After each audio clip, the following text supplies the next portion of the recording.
कोई अन्य नहीं है, शाकात्मक है, वेद मंत्र है। इसका ये है, अर्थ ये है कि आपका परिवार, आपके चाचा ताऊ मामू कभी जो भी कुटुंब कबीला, वो सब आप आगे ऊंचाई की ओर अग्रसर होते रहे। हमने आपसे प्रार्थना की आपको। तो हम इस जगह आए हैं तो एक अजीब सा लग रहा है। पुराना वाक्य याद करते हैं तो आंखें भी झलक आती है। 1972 में हम जब अग्रिम भूमिका में थे, 19 की पुराने, तो एक महीना रहा और फिर मैं डर कर भाग गया, दूर भाग गया। तो आज वाक्य में आपको बताना चाहते हैं, उसके बाद में जो भी बताएंगे। गोत्र में 1 महीना हो गया, बीकानेर में कोई हलचल नहीं हुई, 144 धारा नहीं लगी, रेलवे बंद करने का था प्लान, लेकिन वो भी फेल हो गया।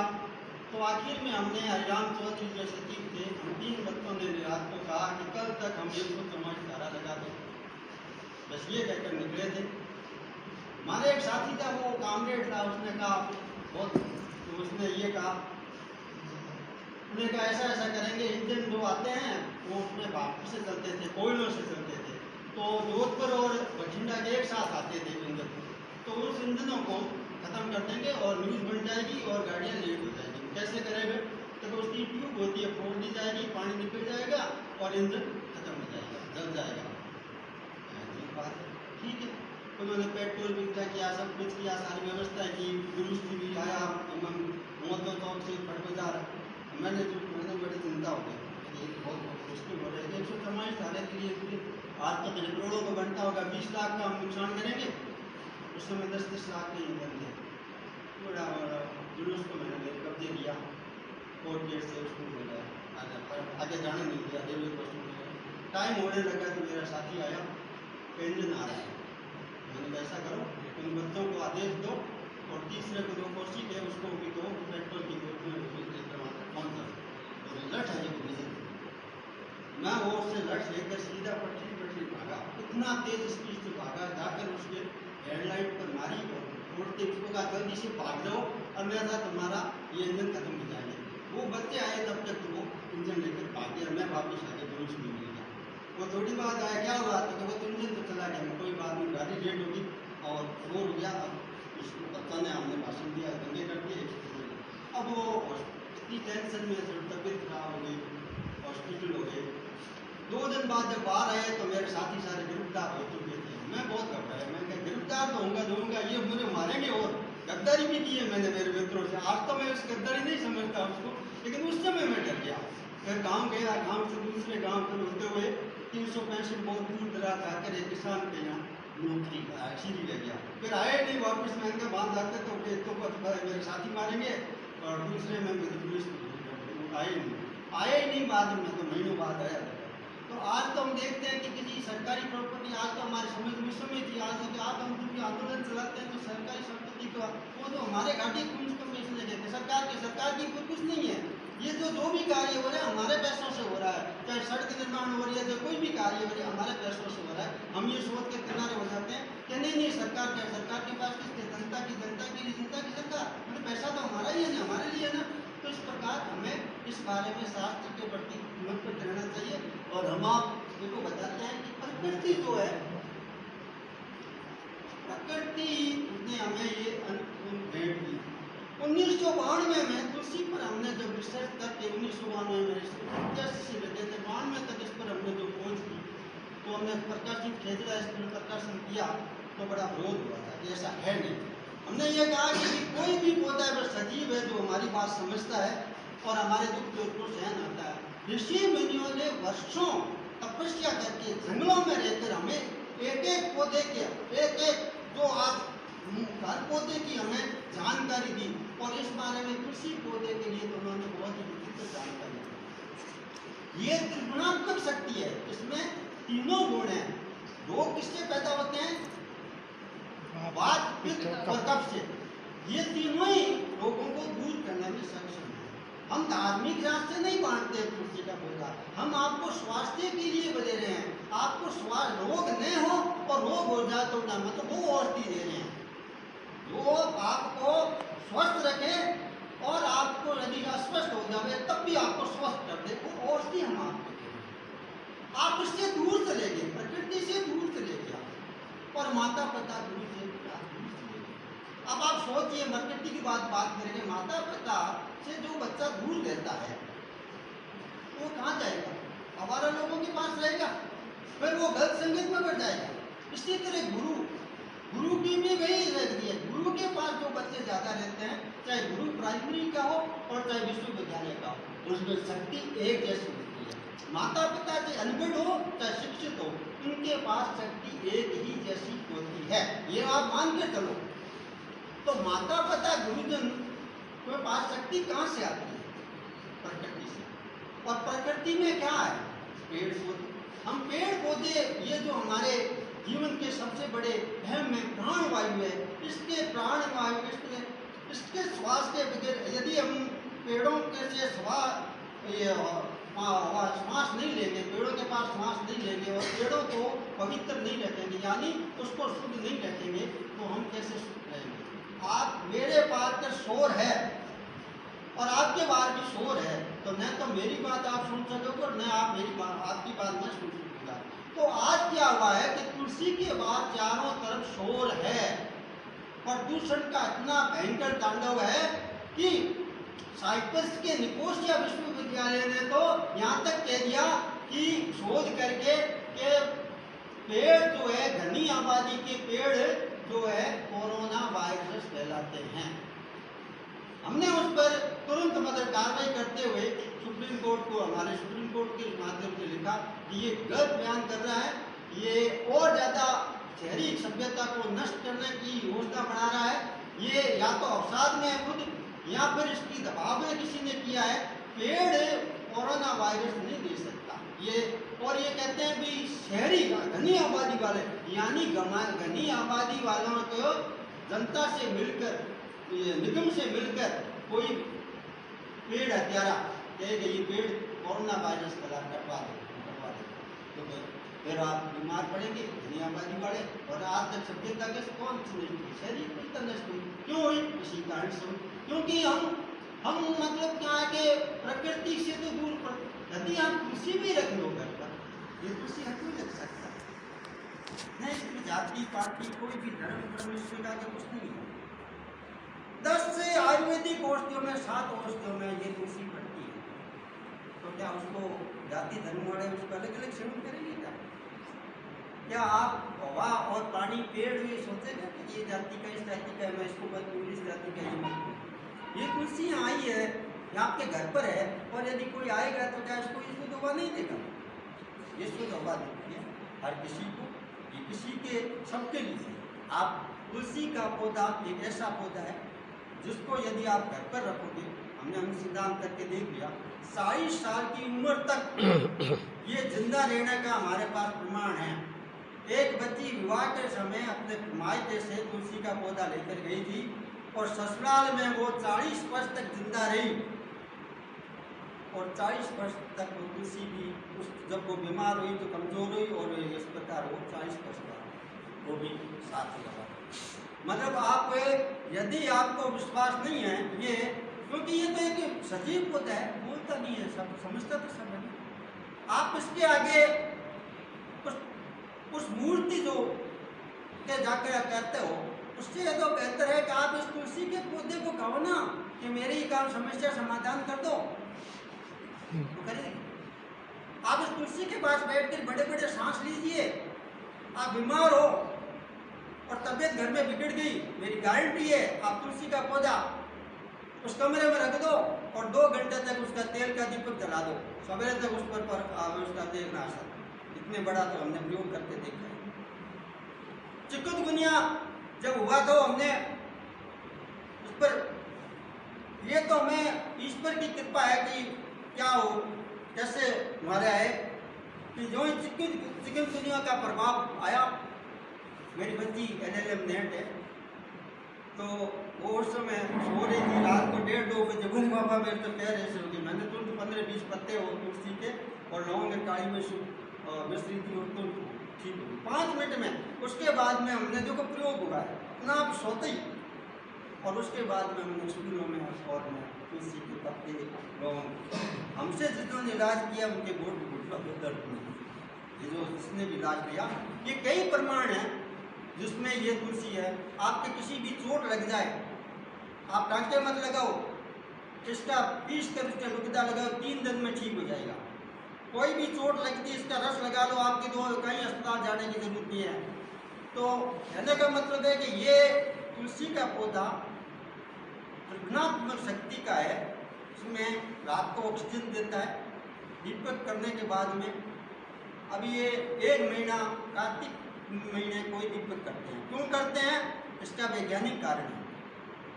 उस दिन तक समय तक वर्षा होती है, खूब सारे कीटाणु पैदा हो जाते हैं, और बाद में फसलें कटने लगती है तो और भी ज़्यादा कीटाणु, तो उसमें क्या किया है कि तुलसी के पास दीपक लगा, ताकि जो कीटाणु जो है वो सारे के सारे खत्म हो जाए। ये तुलसी में एक तरह के जो ही आप दीपक करेंगे, उस दीपक की किरणें इस पर पड़ेगी और इसकी विकिरणों से हम, तो उसके उन्होंने क्या किया है, एक परिक्रमा लगाने की व्यवस्था दी है। अभी परिक्रमा भी आप करोगे तो आप जब यहाँ परिक्रमा ऐसे करते हैं तो ये तुलसी यहाँ पड़ी है, तुलसी यहाँ पड़ी है, तो इसकी विकिरणें हमारे चारों शरीर में आएगी, और ये जो आप कैंसर वगैरह में अगर मशीनें करती है ना काम, वो काम करती है।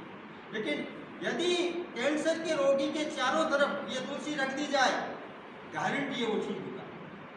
हमने घर तुलसी, घर को घरेलू प्रदूषण रोकने के लिए, और ये सोच करके कि कैंसर में 250 पत्ते चाहिए, 250 पत्ते हर किसी को मिल जाएंगे, तो घर तुलसी लगाओ या अभियान चला दिया। और तुलसी आज सब जगह, जब हम पहली बार गए तो तुलसी लेते नहीं थे लोग, मंदिरों का आगे लेते नहीं थे, स्कूलों का आगे लेते नहीं थे।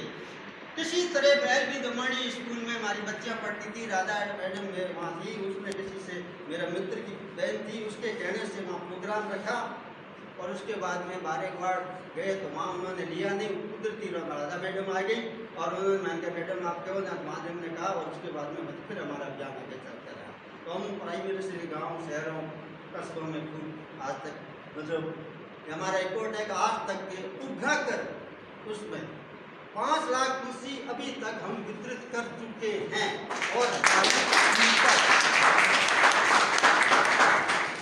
ये ऑन रिकॉर्ड है, सारे वीडियोज है इसमें, हम जहाँ भी जाएं उन्होंने हमें धन्यवाद पत्र दिया है। ये नहीं कि हम मतलब क्या है, हमें झूठ बोलने से हमें आपसे किसी से लेना नहीं, हम किसी नहीं लिया।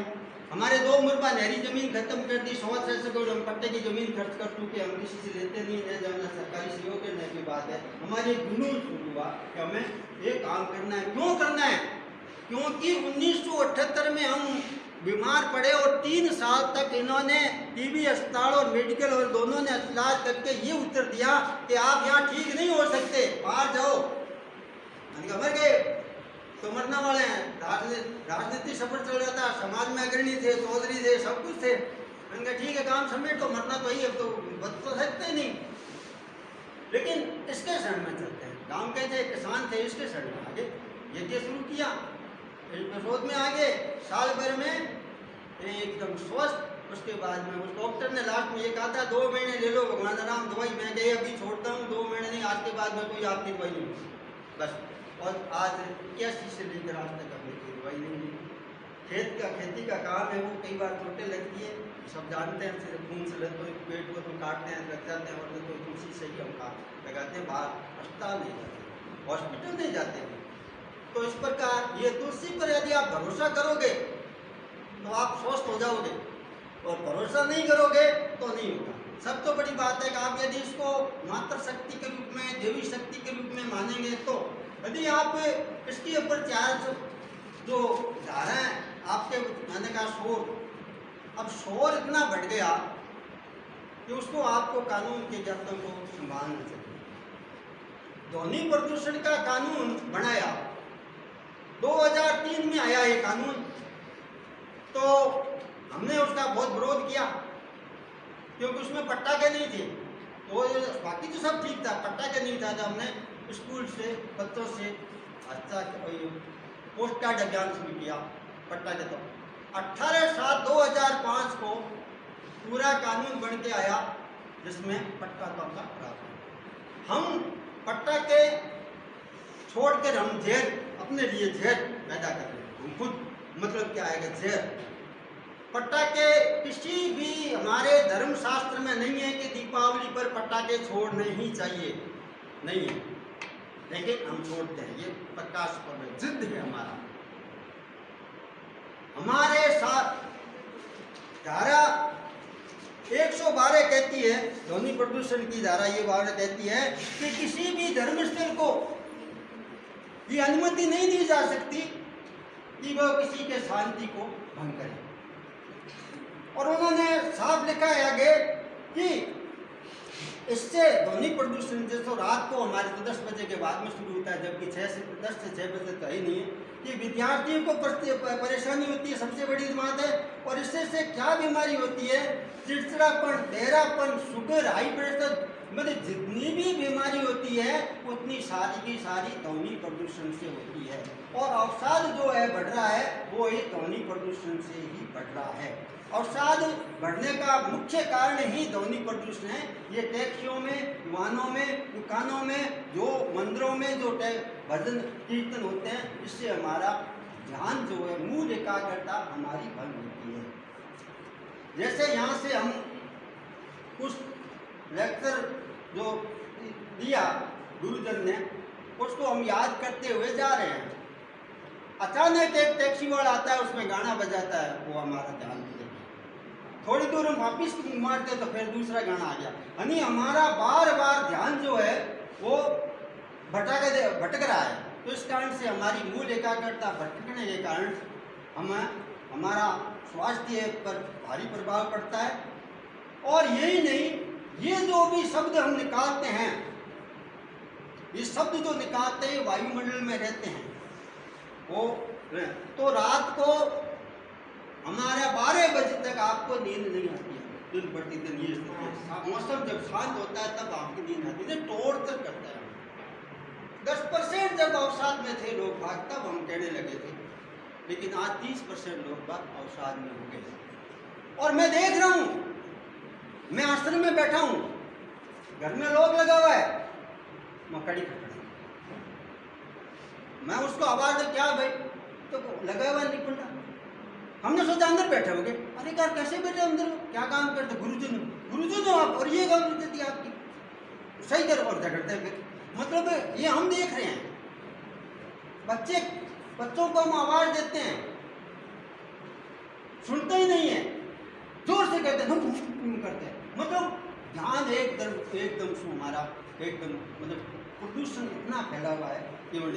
धारा 100 में ये साफ कहती है कि घर की टीवी की आवाज पड़ोसियों को नहीं सुनाई देनी चाहिए। जब इतना बड़ी साफ कही दी कि उसको अधिकार है मतलब शांति में रहने का, तो फिर इस टैक्सियों में, ये मंदिरों में क्यों बज रहे हैं, ये मस्जिदों में क्यों बज रहा है? अभी कानून लगा दिया कि जब अभी वो जो दंगा हुआ तो कह दिया नहीं नया कानून। अरे तो नए कानून की जरूरत क्या थी जब आपका खुद कह रहा है 151 धारा ये कह रही है, चमाइश कह रही है पट्टाखे नहीं छोड़ो, और ये 100 धारा ये कहती है फिर आप साहब क्यों नहीं कहते? लेकिन उन्होंने ध्वनि प्रदूषण कानून पढ़ा ही नहीं।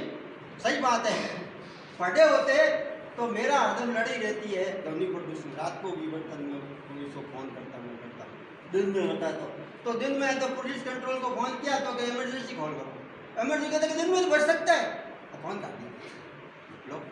अरे तो साफ लिखा है 56 में पैरा 5 में लिखा है कि बिना अनुमति के और रात के 10 बजे से 6 बजे तक। जब और धर्मस्थल के बारे में ये कह रखा है। जब सबसे बड़ी बात ये आ गई कि आपकी घर की टीवी की आवाज़ पड़ोसी की नहीं सुनाई नहीं दे जाए, प्रेशर और नहीं डाल जाए, तेज आवाज़ नहीं आना चाहिए, कब्जे उसको जब्त करने का होना चाहिए, ये सारा का सारे ध्वनि प्रदूषण के कानून हैं। तो इस प्रकार हम जब तुलसी के पार कर इतना सारा शोर है तो उससे स्वास्थ्य लाभ उठाने से, गुरु से हम ज्ञान, शोर चारों तरफ गुरु है, हम गुरु से कहे तुम ज्ञान दे यार, मुझे सुनना है, क्या ज्ञान देगा? बोलेगा तो सुना ही नहीं देगा, आपको क्या ज्ञान देगा, क्या सुनोगे आप? तो इसलिए ये तो तुलसी को तो मानसिक और जन्मे बच्चे पर तो इतना भारी इसका प्रभाव पड़ता है कि उसमें साफ लिखा है अपंगता, पागल करती सारे के सारे लक्षण ध्वनि प्रदूषण है। तो हमें ध्वनि प्रदूषण, अब हमारे साथ पहले तो थे, ये भी थे, वो बुजुर्ग मेरे साथ सारे बुजुर्ग थे, वो मर चुके, ये अकेला रह गया, मैं अकेला रह गया। अब ध्वनि प्रदूषण के कारण पे कोई नहीं। पुलिस वाला ने तो ऐसा काम किया कि मेरी सारी ध्यान थी बदल में, सामने वाले में तो कुछ ना, वो मेरी बात उठाते नहीं है, वो आप ही आपका फोन आ रहे हैं, कुछ रहा ही नहीं। मनी यदि इतना ध्वनि प्रदूषण का इतना भयंकर खतरनाक आपके लिए, विद्यार्थियों के लिए है, और आप इतने बच्चे बैठे हो, यदि आप ये संकल्प ले लो कि हमें शांत वातावरण में जीने का अधिकार है और हमें इस पर कार्रवाई करनी चाहिए, हम मतलब के, तो आपको हमारे जब हमने ध्वनि प्रदूषण निकालने में हिंदी रूपांतर किया था, तो मेरी बच्ची उसको ला कर रही थी, बच्चों के सहयोगी और ये साहब और काफ़ी लोग न्यूचंद जी विस्सा के नेतृत्व में हिंदी में रूपांतर करके हमने साइट पर डाल रखा है। ध्वनि प्रदूषण का कानून हमारे अखबार में भी हमने छाप रखा है। कम से कम आप कानून की कहता हो, कम से कम आप ये तो करो, आपको कम से कम एक चिट्ठी यहाँ से रवाना करो, एक दिन हफ्ते में एक बार करो कि ये ध्वनि प्रदूषण का कानून लगाओ, और सरकार प्रशासन इसको पढ़ने को पाबंद करो कि वो पढ़े, ताकि पता लगे उनको कि ध्वनि प्रदूषण है क्या। विदेशों में अमेरिका और में और नहीं बजने देते, रॉयल प्रदूषण मानते हैं उसको, मतलब इतना बड़ा भयंकर मानते हैं वो शोर। तो हमारे यहाँ तो कोई मतलब ही नहीं है, तो आखिर हम करेंगे क्या। जो हमारी ऊर्जा है उससे अत्यधिक हमारी ऊर्जा को लगाना पड़ता है, तब जाकर हम आगे निकल पाते हैं। पढ़ने में हमारी बहुत बड़ी ऊर्जा।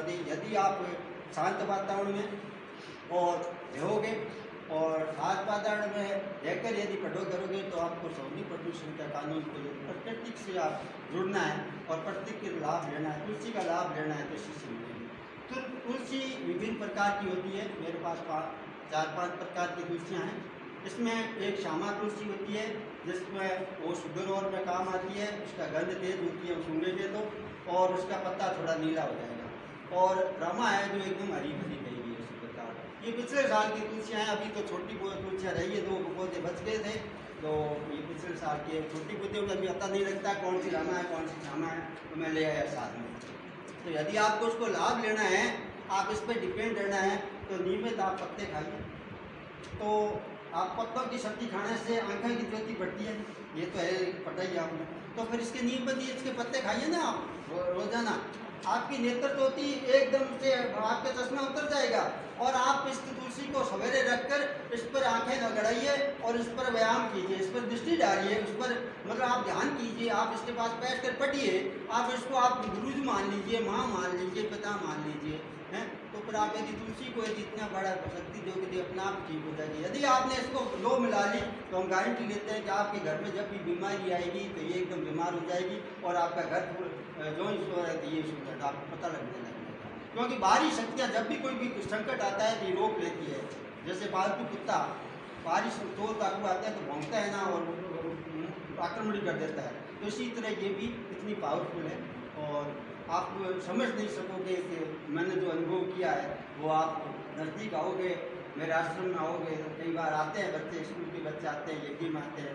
यज्ञ का भी एक विधान है, और कई लोग यज्ञ का विरोध करते हैं कि यज्ञ से कुछ नहीं होने का, ये तो फालतू का घी डालते हो यज्ञ में, खामखा खर्च करते हो।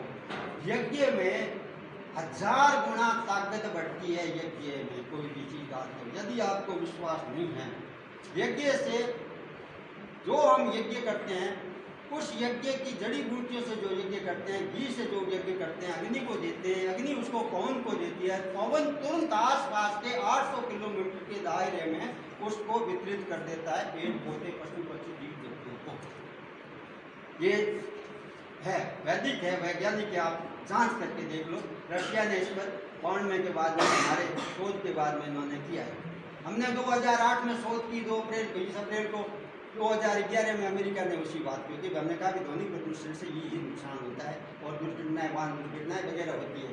वही अमेरिका ने कैलिफोर्निया विश्वविद्यालय के प्रोफेसर ने वही सुनते हैं। तो हम इस मामले में हम उनसे आगे हैं, लेकिन ठीक है हमारी आवाज़ वहाँ तक नहीं पहुँच पाई, वो बात अलग है, क्योंकि हम अलग तरह के बैठ के राजनीति हमसे दूर हो गए, नहीं तो हम भी आज ये हमारे पहुँच जाते हैं। ठीक है, तो वैज्ञानिक हम कह रहे थे यज्ञ की बात।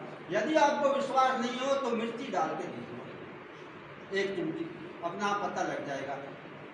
क्योंकि वो यदि इतनी बड़ी पावर फैलती है तो घी भी उसी प्रकार फैलता है, वो इतना। तो इस प्रकार जो औषधि हम यज्ञ में डालते हैं उस औषधि से ये सारा मतलब क्या है कि पावर होती है। और हमारे यहाँ से तुलसी के जो भी है, हमारे यहाँ पर आप रात तक बैठोगे ना तो आपको नींद आ जाएगी।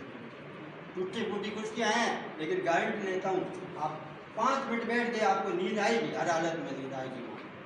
इतना शीतल शांति, क्यों कि वहाँ विभिन्न प्रकार के पौधे हैं, कई तरह के पौधे हैं, वैरायटीज है, पेड़ पौधे हैं, और वहाँ यज्ञ दोनों टाइम नियमित होता है, उससे वो एकदम परिपुष्ट है। तुलसी के बारे में भी विवाह का लिखा है, ये विवाह कराना है, लेकिन विवाह में क्या होता है, यज्ञ होता है। उन्होंने यज्ञ तो छोड़ दिया कराना, वो दूसरा काम शुरू कर दिया। तो यज्ञ इस पर तुलसी के पास होना जरूरी है, दीपक शाम को होना जरूरी है, तभी ये लाभकारी होगी। आप इसको बाहरी चोट लगे तो उसको तुरंत लगा कर देख लो, पीस कर, और अंदर की बीमारी है तो पी लो, ये आप स्वस्थ कर देगी। अब रही लास्ट में, ये तो अब ठीक है, आप इतना ही मेरे शायद मैंने समय ज़्यादा ले लिया, मैं मुझे दिया उससे ज़्यादा समय ले लिया, चाहे क्या है चैप्टर ऐसा ही था, समझ में नहीं आया, लेकिन मैं बीच में छोड़ता हूँ, बहुत कुछ कहना था। एक मिनट मैं अभी कभी नहीं कर रहा हूँ। अब इससे बड़ा शब्द तो सबसे लास्ट में हम जो कहना चाह रहे हैं वो है शब्द प्रदूषण। ये ध्वनि प्रदूषण से भी शब्द प्रदूषण सबसे ज्यादा खतरनाक है। इस पर हम शोध कर चुके हैं, और आज हम शब्द प्रदूषण के कारण दुनिया में पिछड़ते जा रहे हैं। भारत में जितना शब्द प्रदूषण होता है संसार में और कहीं नहीं होता। तो शब्द प्रदूषण जो है बहुत बड़ा खतरनाक है। पुरानी कहावत थी एक मारवाड़ी में, आग में जलियोड़ो हरियो हो जावे, ओली लो बालियोड़ो हरियो को नहीं जाए। मतलब आग से जल जाती है ना, वो घास फूस तो हरा हो जाता है, लेकिन आवाज़ से हम किसी को मतलब क्या है कि कोई चोट पहुँचाते हैं ना, वो उसका मतलब वो ठीक नहीं हो पाता, उसको घायल हो जाता है। मतलब इतना बड़ा खतरनाक शब्द प्रदूषण है। तो कभी मौका मिला तो आगे शब्द प्रदूषण बात करेंगे। और अंत में हम आपको ये कहना पूछना चाहेंगे, यदि किसी को कोई प्रश्न पूछना है तो आप पूछ सकते हैं। किसी के पास कोई? मैं ये पूछना मैं खुद नहीं पूछना चाह रही थी, विद्यार्थियों के लिए आप ये बताएं, निश्चित रूप से तुलसी औषधि है, ये हमने कोरोना में भी देखा है, तुलसी एक औषधीय पौधा है, लेकिन जो आपने यज्ञ हवन का बताया उसका भी साइंटिफिक रीजन है, मानते हैं इस बात को, लेकिन जो तुलसी के विवाह के नाम पर जो किया जाता है वो आपके अनुसार वो सही है? मैंने कहा बात क्या है, मैंने कहा विवाह को यज्ञ को छोड़ दिया उन्होंने। नहीं, लेकिन हम पूछना चाह रहे हैं, यज्ञ छोड़ दिया उन्होंने, आडम्बर कर दिया। तो वो गलत है। हाँ, तो यज्ञ तो करते ही नहीं है वो। यज्ञ यदि करे तो मान लेते हैं कि चलो भी कुछ तो किया तो सही तुलसी के लिए, तुलसी, लेकिन उन्होंने कुछ नहीं किया, उसको तो कपड़ा बढ़ा दिया उन्होंने और खूब उसके गहने कोटे जो भी है उसके ले लिए। और अरे तो तुम यज्ञ तो करो यार, तब भी मान लेते हैं। पहले क्या है कि हम जाते थे तो अरे तुलसी मत लो, विवाह कराना पड़ेगा। अच्छा, क्यों भी विवाह क्यों कराना पड़ेगा? क्यों, क्या हो गया विवाह कराने के लिए? आपने कराया क्या? तो नहीं, मैंने तो फिर दूसरों क्यों कर रहे हो आप? मेरे यहाँ आते हुए औरतें ये कहती थी। फिर अरे